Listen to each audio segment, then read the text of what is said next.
वहीं यूपी में चल रही एम्बुलेंस कर्मियों की हड़ताल के मामले में शासन ने कड़ा रुख अख्तियार किया है। इन्हीं तमाम मुद्दों पर उत्तर प्रदेश के स्वास्थ्य मंत्री जय प्रताप सिंह से हमारे संवाददाता ने की खास बातचीत, देखिए।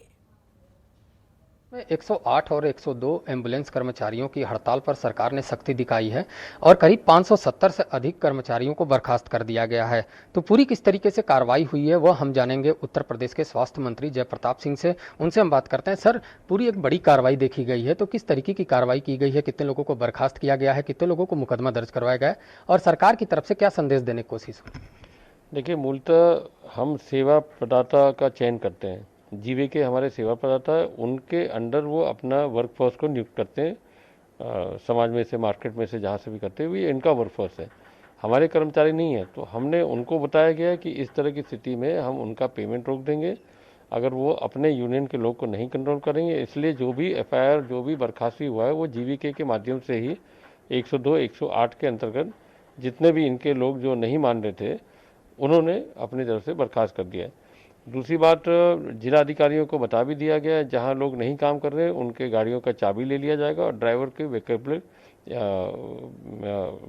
वैकल्पिक व्यवस्था हम वहीं से जिला से अपना करवा लेंगे। चाहे हमारे ड्राइवर रहेंगे स्वास्थ्य विभाग में, चाहे वो आरटीओ से हम लोग कहीं से मांग लेंगे, तो वो हम व्यवस्था कर रहे हैं। और इसके साथ में अब लेटेस्ट सिचुएशन तो ये है कि लगभग 80% आज शाम तक चालू हो जाएगा। बाकी जो लोग कॉपरेट नहीं कर रहे हैं उनके खिलाफ जीवीके के माध्यम से ही आगे की जो भी बर्खास्तगी और एफआईआर करना, उसको लड़ना, वो सब वही करेंगे। सर, बड़ी संख्या में कार्रवाई हुई है, जबकि एक एम्बुलेंस में एक चालक होता है, एक ईएमटी होता है, तो कहीं ना कहीं ट्रेंड चालकों की ज़रूरत है क्योंकि गंभीर मरीज आते हैं एम्बुलेंस में। तो उसके लिए क्या कुछ अभी वैकल्पिक व्यवस्था की जा रही है? वो हो जाएगा। जैसे हम लोग ने इस बीच में भी कोरोना के समय में भी हमने बहुत सारे लोगों को भर्ती किया था, संविदा पर किया था, और ऐसे लोग मिल भी जाते हैं, ट्रेन लोग मिल जाते हैं, उसी में से हम लोग कर लेंगे। तो इसके बाद ही हमको, क्योंकि हमारा जो प्रबंधन की व्यवस्था है वो अपने आप में ही इतना पिछले 1.5 साल से करते करते इतने हमारे डॉक्टर्स और सब स्टाफ तैयार हो गए, तो तुरंत इस तरह का कोई केस आता है तो उसमें तुरंत लग के प्रशासन के साथ मिलकर हम उसका पूरा तहकीकात करते हैं। कुछ राज्यों में देखा जा रहा है कि कोरोना के केसेस जो तेजी से बढ़ रहे हैं, तो ऐसे में उत्तर प्रदेश तक वो स्थिति न हो पाए, उसको रोकथाम के लिए क्या कुछ होगा?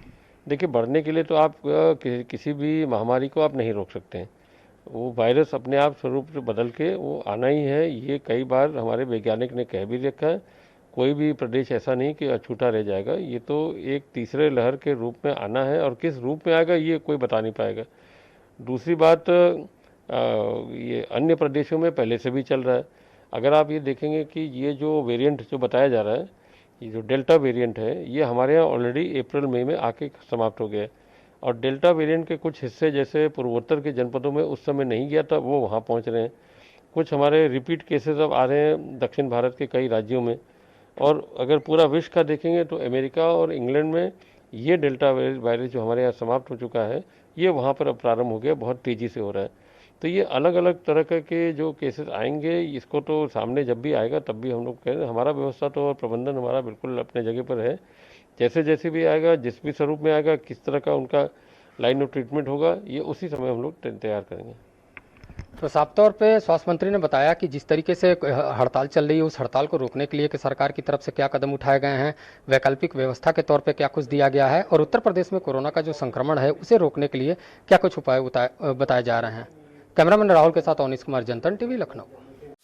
खबरों के निष्पक्ष विश्लेषण के लिए सब्सक्राइब करें Jantantra TV and press the bell icon. Never miss any update.